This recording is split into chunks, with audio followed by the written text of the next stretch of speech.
Bonsoir tout le monde. Je me nomme Boubacar Tengela. Je vous prie, je vous demande humblement d'aller sur ma page Facebook, recommander vos amis et d'aller sur YouTube, recommander notre channel. Notre channel, comme je l'avais dit, est consacré spécialement sur les livres liés à l'éducation. Donc, pour me voir sur YouTube, écrivez simplement et seulement Boubacar Tengela. Avec mon channel YouTube, vous allez étudier avec moi les livres. Donc, vous allez trouver des bénéfices qui vous servira dans la vie et pour toujours. Aujourd'hui, je vais vous présenter ou bien je vais essayer de vous expliquer un livre que nous avons voir le bénéfice ensemble. Le livre, c'est Robert Greene, La loi de la nature humaine. La loi de la nature humaine, comme vous voyez ici, le livre ici c'est en anglais, donc je l'ai lu en anglais. Mais j'ai jugé nécessaire, je me suis dit, de l'expliquer en français, parce que pourquoi le raison du français ou bien le choix du français, c'est parce que je me suis dit qu'il est très important d'abord, comme on dit, la charité bien ordonnée commence par soi-même. Donc, le pays dont je viens, qui est la Guinée-Conakry, la majorité de la population, notamment la jeunesse, parle français. Donc, je me suis dit, d'abord, avant d'entamer d'autres langues, ou bien avant d'utiliser l'anglais que je parle maintenant, je vais d'abord essayer de communiquer en français, même si il est très difficile ou bien il m'est parfois difficile de trouver les mots appropriés parce que je pense en anglais parfois, je parle en français, parfois je pense en une autre langue qui est native de la Guinée. Maintenant, je parle en français. Donc, je jongle entre trois langues. Donc, l'essentiel est que vous comprenez le message que je vais passer. Bienvenue encore sur votre channel Boubacar Tengela. Donc, sans plus tarder, nous allons essayer d'aborder le livre. D'abord, l'auteur Robert Greene est un auteur américain. Il a écrit beaucoup de livres. Il a fait ses études aux États-Unis ici. Il est de parents juifs, comme vous comprenez, ils sont très intelligents. Donc, Robert Greene a fait un effort extraordinaire pour nous décortiquer un peu la nature humaine. Comme vous savez, comme disent les philosophes, l'homme est un inconnu. Ou bien il y a d'autres, ou bien il y a un autre philosophe qui, si je ne me trompe pas, qui disait que l'homme est un loup à l'homme. Donc, nous allons aller sur le but du sujet d'aujourd'hui, qui est la nature humaine, écrit par Robert Greene. Je n'ai pas lu ce livre, je l'ai étudié. Comme je vous l'avais montré ici, je ne l'ai pas simplement lu, mais j'ai fait de mon mieux pour l'étudier. Donc, entre la gestion des personnes difficiles au travail et la question de savoir pourquoi certaines relations semblent plus manipulatrices que réciproques, je me suis retrouvé en quête de clarté. Les lois concises de la nature humaine de Robert Greene ne m'ont pas seulement apporté de la clarté, elles m'ont donné un langage. Un langage pour comprendre non seulement les autres, mais aussi moi-même. Parce que l'objectif principal ici, ce n'est pas seulement étudier le comportement des autres ou bien la nature humaine. Donc, moi-même, c'est parce que je me suis posé millénium questions sur la nature humaine, sur la nature de certains comportements, sur la nature même de certains de mes comportements, parce que nous sommes tous d'accord ou bien unanimes que chacun de nous parfois arrive à faire certaines choses. Quelques minutes plus tard, ou bien quelques heures plus tard, ou bien quelques temps plus tard, nous le regrettons. Donc, j'essaie le maximum possible. D'abord, je me suis posé certaines questions. Pourquoi j'arrive pas à contrôler ma personne vis-à-vis de cette situation, même si j'ai fait de l'effort comme tout le monde. Et donc, je me suis dit un jour, parce que tous les livres que vous me voyez présenter ici, ou bien tous les livres que vous me voyez essayer d'expliquer le maximum possible, viennent d'abord d'un questionnement. Donc, les questions que je me pose, heureusement maintenant nous avons l'Internet. Je pars sur l'Internet, j'essaie d'aborder les thèmes, les topics. Parfois, je regarde sur YouTube la discussion de personnes que je considère personnes de valeur, bien classées pour expliquer certains thèmes, notamment des professeurs, notamment des spécialistes, notamment des auteurs. À travers eux, parfois, ils recommandent des livres. Donc, c'est à travers ça que j'essaie le maximum possible soit d'acheter les livres, ou bien d'aller à la bibliothèque, ou bien de chercher les livres à travers mes amis. Et donc, j'essaie le maximum possible de connaître les raisons, ou bien de connaître la topique qui me pose un peu de questionnement. Donc, les lois concises de la nature humaine de Robert Greene ne m'ont pas seulement apporté de la clarté, elles m'ont donné un langage pour comprendre non seulement des autres, mais aussi moi-même. Ce livre m'a donné l'impression que quelqu'un levait le voile sur des comportements que j'avais toujours pressentis sans pouvoir les nommer. Notamment, les trahisons sous les armes. Vous savez, les trahisons sous les armes, qu'est-ce que c'est dire?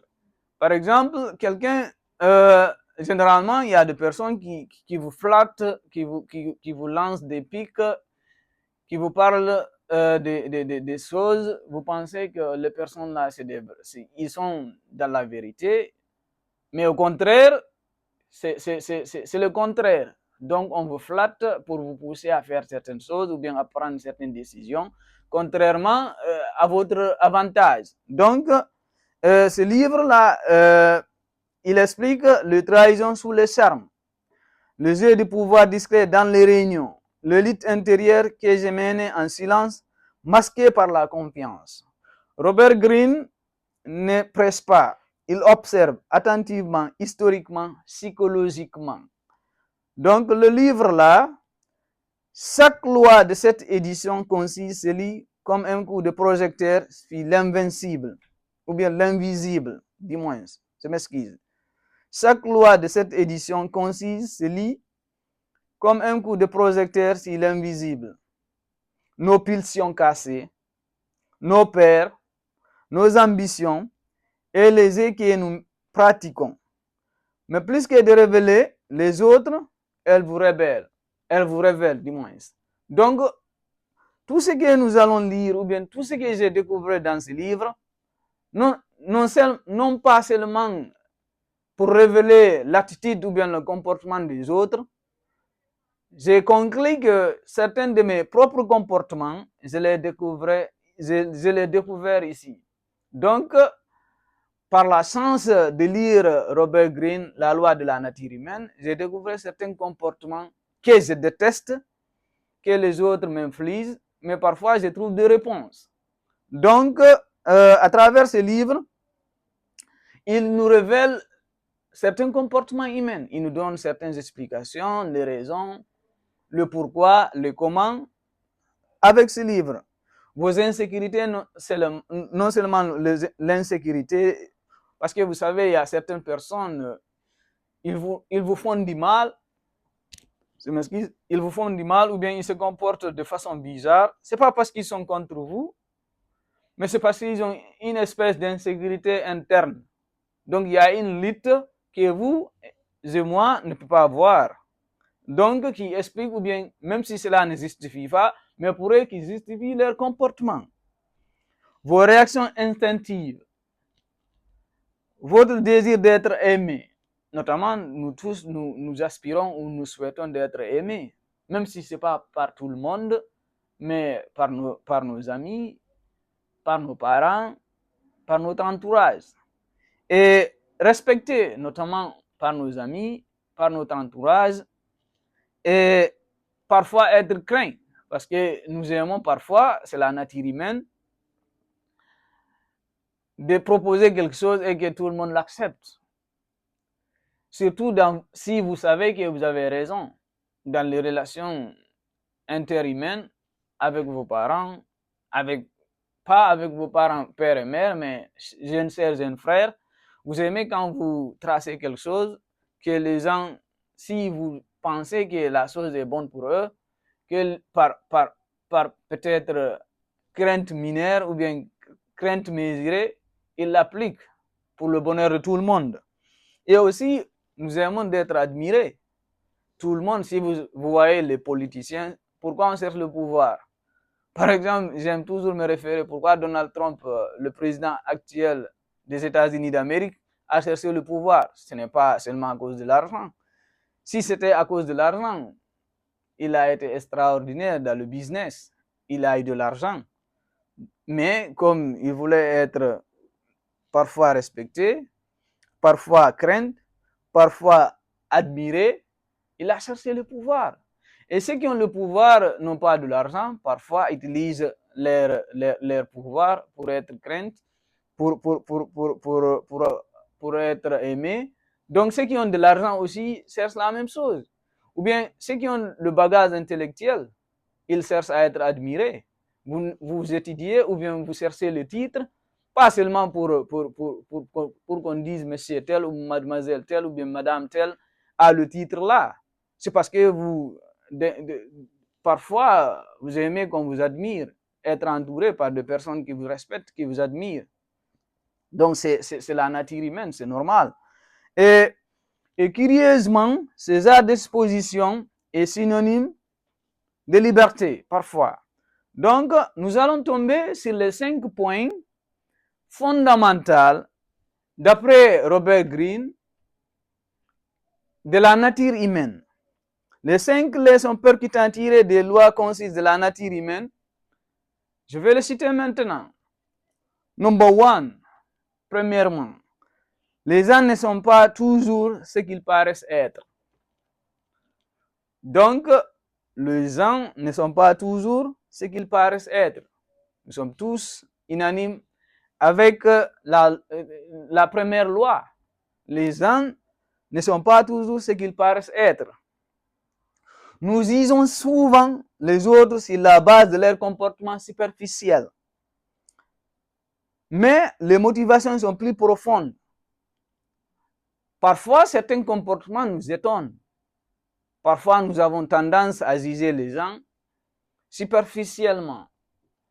Il y a certains comportements que nous, dans la réalité, dans la vraie vie, nous ne le voyons pas. C'est pourquoi certains utilisent ce qu'on appelle la psychologie pour décrire l'être humain ou bien la motivation de l'être humain, le comment et le pourquoi, ce qui est très important dans la vie. Donc, si vous voyez quelqu'un faire quelque chose de mal ou bien vous voyez certains comportements que vous admettez ou bien vous jugez de façon bizarre, cherchez d'abord à remonter les sources, à dépasser l'espace, le temps et le milieu. Donc, à travers ça, c'est possible, vous trouverez que les motivations, même si elles ne sont pas justifiées, parfois pour la personne, les motivations sont fondées. Donc, recherchez les schémas et non les performances. Donc, ne voyez pas seulement l'acte pour condamner l'être humain. Il faut parfois remonter les sources, faire des investigations, même si les investigations parfois sont liées à la police ou bien aux autorités, mais vous pouvez mener des investigations personnelles par la psychologie, par la réflexion, par la méditation, le comment et le pourquoi.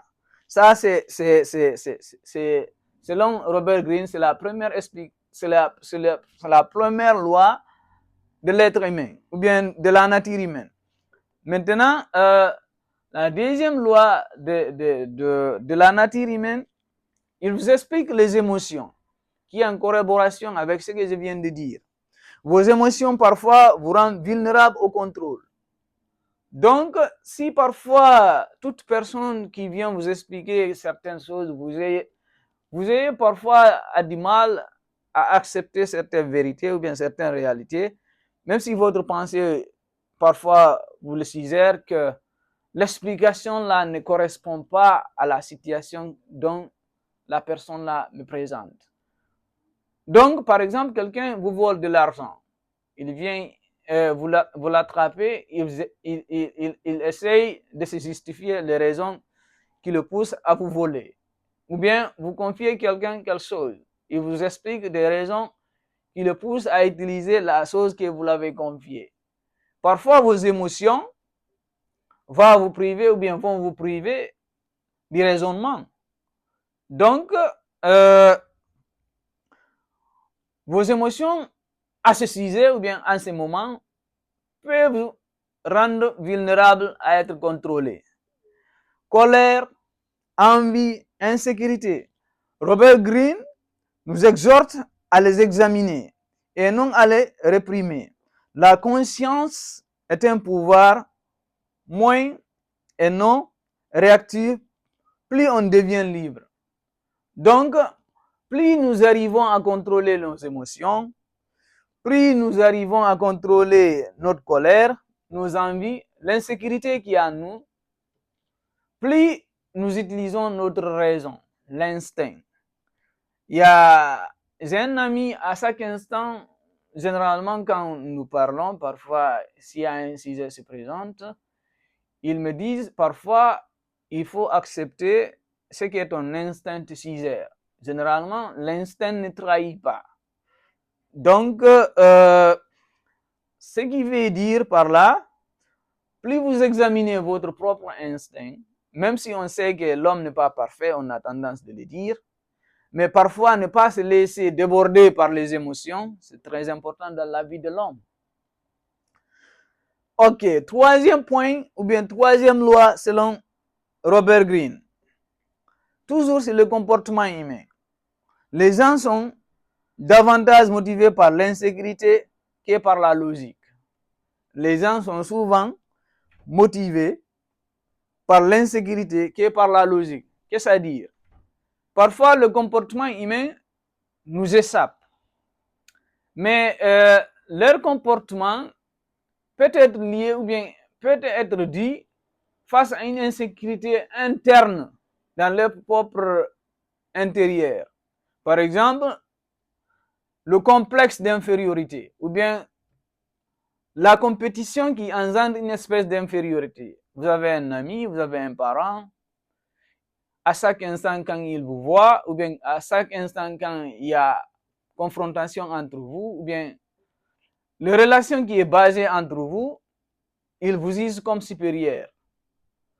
Quand il vous juge comme supérieur, n'attendez pas la paix avec cette personne. Parce qu'à chaque instant qu'il y a confrontation entre vous, il le prend comme une menace pour son existence. Donc, ce qui veut dire, il va toujours chercher à se défendre, même s'il n'a pas la raison. Tort ou à raison, il cherchera toujours à justifier certains de ses comportements. Donc,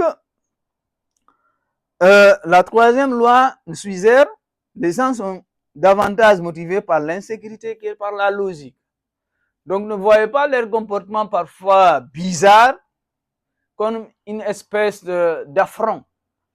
Mais selon eux, dans leur profondeur, dans leur fort intérieur, c'est la seule manière pour survivre ou bien pour vous tenir tête. Donc, prêtez attention à ça. Ça, c'est la troisième règle. Ce qui apparaît comme de l'arrogance peut être une peur déguisée, selon Robert Greene. Donc, comprendre cela adoucit vos réactions et affinit votre stratégie. Donc, si parfois vous essayez de résoudre un problème entre famille, entre amis, entre parents, et le fautif ou bien l'auteur du problème ou bien le problème qui indexe une personne, celui qui a de l'insécurité dans son fort intérieur aura du mal à accepter d'assumer que c'est lui qui a tort. Donc, selon Robert Greene, essayez de comprendre que peut-être la seule façon de se défendre pour lui, c'est de nier catégoriquement la faute qu'il a commise. Donc, prêtez attention à ça. Le quatrième loi de la nature humaine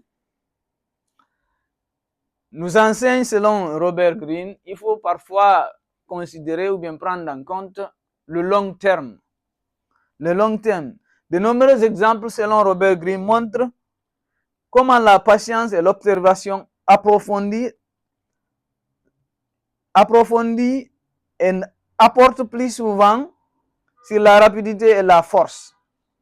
L'endurance émotionnelle comme plus que l'exposition émotionnelle, dis-moi. I'm sorry. Je suis désolé.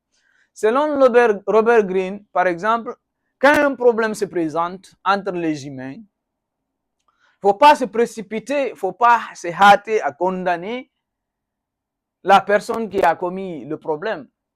Nous savons tous, par exemple, ceux qui vivent en Occident, quand un problème se présente, d'abord on cherche le coupable. Une fois le coupable, on ne se base pas sur les émotions pour le juger ou bien pour le condamner. Parfois, vous allez voir un procès ici qui prend des années. Pourquoi cela? Parce que on ne veut pas tomber dans le piège des émotions pour condamner la personne, pour juger la personne. Donc, on prend toujours le temps du recul pour étudier profondément, approfondir les analyses, les investigations, revenir sur les deux mots, le pourquoi et le comment, avant d'énumérer ou bien avant de ressortir une conclusion sur la fait donnée. Donc, selon Robert Greene, sur la nature humaine ou bien dans les interactions des hommes, il faut toujours s'armer de la patience. Il faut toujours se donner du temps avant de réagir dans n'importe quelle situation donnée. Maintenant, le cinquième point, selon Robert Greene, de la nature humaine, pour maîtriser les autres, ce qui est très important ici, il faut d'abord se maîtriser soi-même. Comme disait le grand philosophe, qui corrobore avec le point de Robert Greene ici, connais-toi toi-même avant de connaître les autres. Plus vous connaissez votre personnalité, votre personne, plus c'est facile d'interagir avec les autres. Qu'est-ce que ça veut dire? La conscience de soi n'est pas seulement un travail intérieur. C'est une question de survie. Comprendre ses propres faiblesses nous protège aussi de manipulation des autres. Aussi nous protège à ne pas abuser les autres. Parce que la nature humaine, nous savons le problème de la nature humaine, notamment la jalousie. Nous savons tous, il est très difficile pour beaucoup de personnes d'admettre et de voir quelqu'un de leur ami, notamment de la camaraderie, de l'enfance à l'âge adulte, jusqu'à l'âge de majorité, qui vous dépasse dans tous les domaines et n'est pas envié à lui. Donc, généralement, toutes les sources de problèmes de ce monde-là est liées à la jalousie, à l'envie. Donc, si vous arrivez à maîtriser ces points-là, si vous arrivez à maîtriser votre personne, ne pas envier à quelqu'un, essayez le maximum possible de tracer votre propre chemin, de se dire que si vous êtes croyant, que le destin, ce qui est destiné à vous, vous arrivera. Ce qui est destiné à l'autre, Paul ou à Pierre, il va l'avoir. Cela vous donnera de la tranquillité, cela vous donnera la paix du cœur. Donc, ce livre, Robert Greene, il s'adresse à ceux qui en ont assez d'être surpris par la nature humaine et préfèrent le comprendre. Si vous travaillez dans le leadership, les relations, la négociation, ou tout simplement dans la vie, ce livre est un miroir qui mérite d'être regardé. Pas toujours confortable, mais absolument nécessaire. Donc, le livre d'aujourd'hui se limite ici. Maintenant, j'espère que vous avez un peu appris sur la nature humaine. C'est un gros livre. Donc, parfois, il est très difficile de faire le résumé de tout un travail, d'un chef-d'œuvre. Mais, à force d'essayer, les gens pourront apprendre certaines choses. Donc, la nature humaine, comme je l'ai dit sur l'introduction, elle est très difficile à comprendre. Mais à force de méditer, à force d'abord de vous étudier vous-même, vous finissez toujours par arriver à gérer vos émotions, à gérer vos pulsions, à gérer votre propre personnalité, qui vous permettra de vivre en paix, en harmonie avec votre milieu, avec vos amis, avec vos parents. Sans plus tarder, je vais ajouter aujourd'hui un exemplaire pour la jeunesse d'aujourd'hui, un monsieur que je considère très important à lire ou bien à prendre exemple, pour mener une vie simple, une vie qui nous permettra d'être en harmonie avec la nature humaine, avec les lieux là où nous vivons, avec tout le monde. Ce monsieur Jean-Paul Sartre, l'écrivain français, ceux qui ont fait la littérature, ou bien ceux qui ont fait sciences sociales en Afrique, ou bien ceux qui ont fait le système francophone comme parcours scolaire, vont se retrouver dans ce livre. Parce que Jean-Paul Sartre est un exemple à suivre. À vivre simplement, à vivre avec sa conviction, malgré les tentations déshonneurs, à vivre avec soi-même. Jean-Paul Sartre est né en 1905, mort en 1980, est un philosophe et écrivain dramaturge français, figure centrale de l'existentialisme et de l'engagement intellectuel au XXe siècle. Sa biographie, naissance 21 juin 1905 à Paris. Études, école normale supérieure où il rencontre sa compagne, ou bien son compagnon, Simone de Beauvoir, qui était aussi, elle aussi, écrivaine. Sa compagne partenaire intellectuelle. Dans les guerres, ou bien dans la Seconde Guerre mondiale, Jean-Paul Sartre était engagé. Il a été fait prisonnier, puis engagé dans la résistance intellectuelle à son époque. Il est mort le 15 avril 1980 à Paris. Ses funérailles rassemblent des dizaines de milliers de personnes, philosophes. Selon Jean-Paul Sartre, l'existence précède l'essence. Selon lui, l'homme n'est pas défini à l'avance, il se construit par ses actes. Qu'est-ce à dire? L'être humain, malgré que vous êtes le produit de votre société, de votre milieu, selon Jean-Paul Sartre, c'est possible parfois de résister dans n'importe quel milieu, dans n'importe quelle situation. Qu'est-ce à dire? La jeunesse actuelle, présentement en Guinée, parfois, ils ont du mal à comprendre leur environnement. Ils ont du mal à trouver leur chemin. Ils ont raison. Mais cela ne justifie pas certains de leurs comportements, notamment le mensonge, la trahison, se laisser faire, se laisser manipuler. Jean-Paul Sartre, à son époque, il s'est battu. Il s'est engagé dans la guerre. il a été emprisonné à cause de ses idées, à cause de la guerre. Mais cela ne l'a pas empêché de poursuivre son chemin, Donc, dans notre société d'aujourd'hui, il est très important à la jeunesse d'abord d'essayer en sorte de connaître qui ils sont, pourquoi nous sommes dans ce monde, de faire le maximum possible, d'essayer de changer la donne, de changer la façon dont ils se comportent, la façon dont ils voient le monde. Il faut vivre, il faut chercher d'abord de donner sens à leur vie ou bien à sa vie. Il ne faut pas se laisser passif, tout ce qui vient, bon ou mauvais, vous allez le suivre. Ne cherchez pas la facilité. Ne vous cherchez pas la facilité, la vie n'est pas facile. Ne vous laissez pas aussi détruire par les manipulations.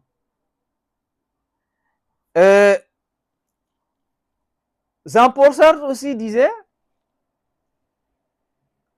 se mentir soi-même pour fuir sa liberté et sa responsabilité est une mauvaise foi. C'est-à-dire, il faut être responsable de soi-même. Ce n'est pas le gouvernant, le politicien qui est responsable de votre conscience. Vous devez réfléchir pour vous-même, par vous-même. Engagement intellectuel. L'intellectuel doit agir dans la société et prendre des positions. Ce n'est pas parce que tout le monde admire M. X, ou bien c'est parce que c'est ce qui donne l'avantage du moment d'admirer M. X, que vous êtes obligé aussi, vous aussi, même si vous êtes condamné à trahir votre conscience, d'admirer M. X. Ce qui est mauvais est mauvais. Il faut prendre position. Si vous êtes à l'université, il faut prendre position. Il faut étudier la perspective de M. X. Est-ce qu'il est bon pour vous, pour votre famille, pour votre société? Ce n'est pas parce que leader tel a trahi que vous êtes obligé de trahir ou bien de trahir votre conscience. La trahison d'abord commence par soi, parce que une fois que vous décidez de renoncer à vos convictions, vous avez commencé à trahir votre existence. Donc, selon Jean-Paul Sartre, il faut s'engager intellectuellement. Intellectuellement ne veut pas dire avoir le titre, le diplôme. Vous pouvez vous former par vous-même, pour vous-même, et regarder autour de vous.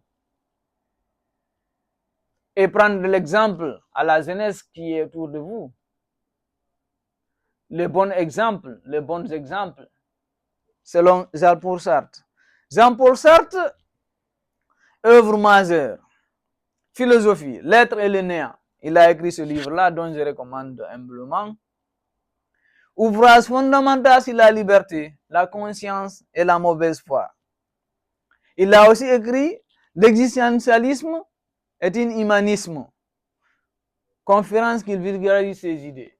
Donc, selon lui, exister, c'est marquer son temps. C'est de faire tout possible pour que vous aussi, si vous êtes né, vous trouvez un problème dans votre société, dans votre milieu, même dans vos écoles, vous utilisez votre conscience, étudiez le problème, posez le problème, et s'il faut trouver la solution de ce problème. Il y a beaucoup de problèmes autour de vous, dans votre propre famille, dans vos sociétés, y compris dans votre travail. Si votre conscience vous dit que le problème là, ou bien la solution de ce problème là, nous devrons faire ceci, n'ayez pas peur de l'exprimer. Donnez votre point de vue intelligemment, moralement. Donc ne vous laissez pas manipuler et guider par les émotions. Comme l'a déjà expliqué Robert Greene dans son livre, La loi de la nature humaine. Donc essayez d'apporter quelque chose à votre milieu. à votre famille. Roman, il a écrit aussi La nausée, réflexion sur l'absurdité et la liberté. Il a aussi écrit des pièces de théâtre. Huis clos, 1944, c'est l'heure pour l'enfer, c'est les autres. Donc, il a écrit ces pièces de théâtre. Il a écrit aussi Les Mousses. Engagement politique, sympathisant, marxiste, critique du capitalisme et du colonialisme. Jean-Paul Sartre. Ce qui me retient sur le parcours de Jean-Paul Sartre, pour conclure la vidéo, pour conclure l'exposé que je viens de faire ici, Jean-Paul Sartre avait refusé le prix Nobel de la littérature en 1964, estimant qu'un écrivain doit rester libre de toute institution. Présenter le prix Nobel actuel à un cadre guinéen, à un politicien guinéen, à un jeune leader guinéen, bien africain. Il dit qu'il renonce à cause de sa conviction de la liberté. Il renonce à cause de la situation de son milieu. Il renonce à cause de sa société. Très, très difficile à faire, très rare à faire. Donc, malgré on sait que le prix Nobel de la littérature, c'est le rêve presque principal de tout écrivain. Mais Jean-Paul Sartre l'a refusé. Vous jeunes qui me regardez ici, qu'est-ce que vous avez refusé depuis que vous vous êtes connus à cause de votre conviction? D'abord, est-ce que vous avez une conviction? C'est pas parce que tout le monde trahit autour de vous, vous êtes condamné, vous êtes obligé de trahir. Erreur. C'est pas parce que on vous mente, vous êtes obligé de mentir. Erreur. C'est pas parce que on vous fait des choses qui ne correspondent pas du tout à votre conviction que vous êtes obligé de le faire aux autres. C'est pas parce que tout le monde est malhonnête autour de vous que vous êtes condamné à être malhonnête. Le changement peut venir d'un seul être humain, le comportement d'un seul être humain. La liberté, la petite liberté que nous avons aujourd'hui en Afrique, cela est dû à un lutte, à un sacrifice. Vous savez tous la façon dont votre milieu est géré ne vous correspond pas. Vous êtes tous unanimes. Le futur de votre pays, de votre nation, de votre continent est compromis. Qu'est-ce que vous faites pour ça, pour changer ça? Il y a d'autres jeunes comme nous, il y a d'autres messieurs comme nous qui ont oublié leur existence pour donner leur vie à la cause générale, qui ont donné leur existence pour que le futur, nos futurs, aient du sens. Qu'est-ce que vous faites pour la future génération?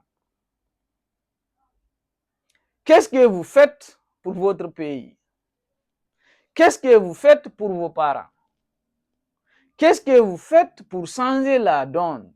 Qu'est-ce que vous faites pour vos sœurs, pour vos frères, pour vos futurs enfants? Posez-vous les questions.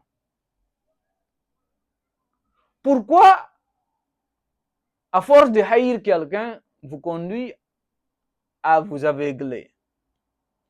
Pourquoi vous n'avez pas de principe? Pourquoi vous détestez les personnes avec qui Dieu vous a donné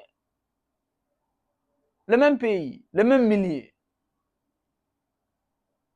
Pourquoi vous n'avez pas la possibilité de partager le minimum que vous avez pour le bien-être de tout le monde? Qu'est-ce que vous faites? Le 24 heures que vous est donné, qu'est-ce que vous faites pour changer la donne?